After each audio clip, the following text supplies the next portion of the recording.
Most of you are like, yeah, I know how broke I am. Are you kidding me? Have you seen what inflation has done to my purchasing power, and wages aren't keeping up, not even close? Maybe some of you are like, I'm doing okay. I got a house, 401k, pretty stable career. I'd like to warn you though, that your wealth can disappear just like that. But I have something that might be able to help you and those around you in the future.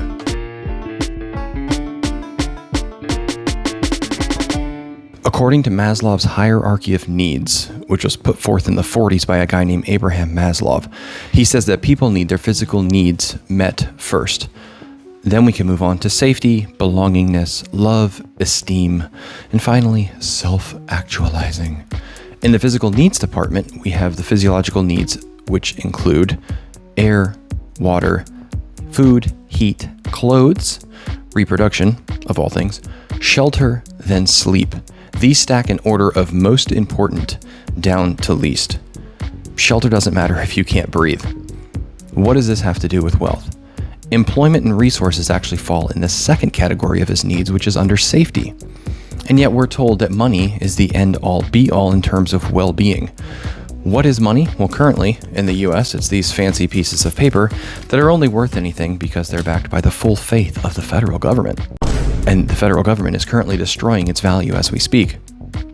More traditionally, gold and silver have been considered wealth.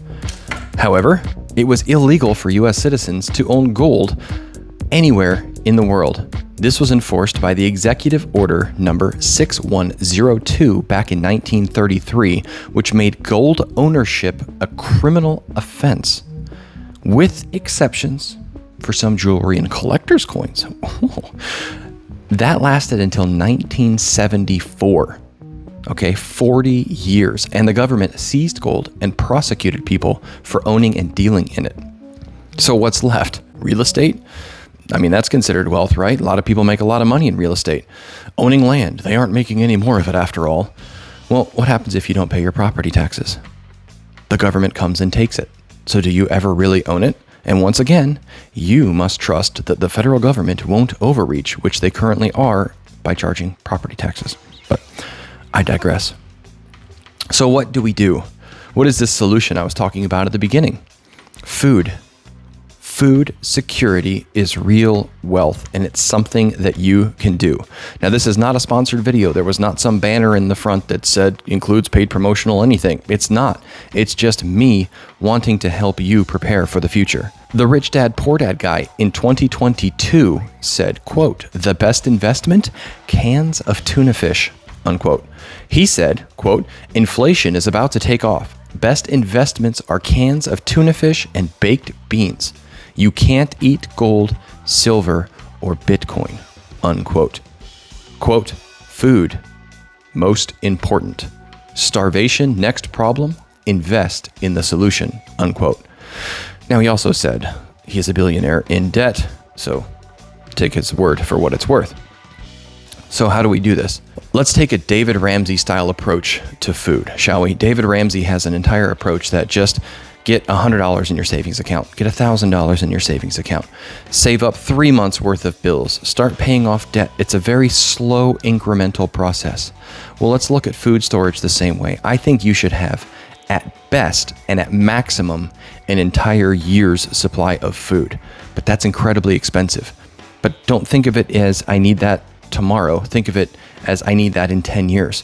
What can you do this year? What can you start storing this year? And before you think it's going to take some kind of big, massive catastrophe to ruin everything, let me tell you, I am an elder millennial, okay? So Zoomies, listen to your elders. Okay. I've seen some things in my life, okay?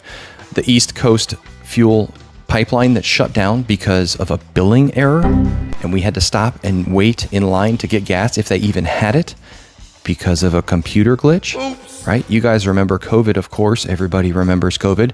Empty shelves. Coronavirus! These are not one-offs.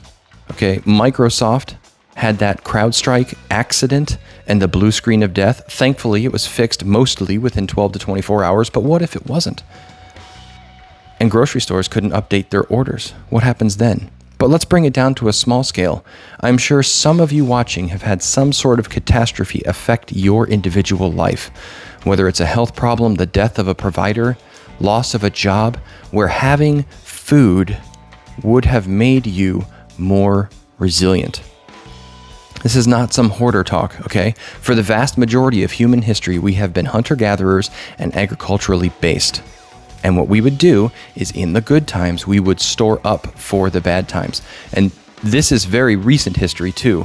As a matter of fact, the American population back in 1860, 1/6 of America lived in urban areas. And an urban area was defined as a population center of at least 8,000 people, okay? Not a big area. By 1900, that ratio grew to a third.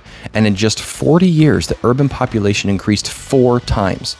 In 1900, an American was 20 times more likely to move from a farm to the city than vice versa. And in 1920, the census declared for the first time in American history that the majority of Americans lived in cities.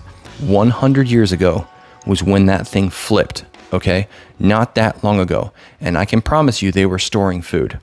So this isn't some fringe prepper thing. This has been normal for the vast majority of our history. I know money's tight. I know we started off this thing talking about inflation and how crazy it is and how the purchasing power of your dollar is disappearing. But shouldn't we start storing up food in just small quantities? There's a whole bunch of options out there. We pay for all sorts of insurances, don't we, to prevent against the God forbid happening, right? We have health insurance, we have life insurance, we have car insurance, we have insurance for our phones, we have extended warranties, which are just insurances. But what do you have in terms of food insurance?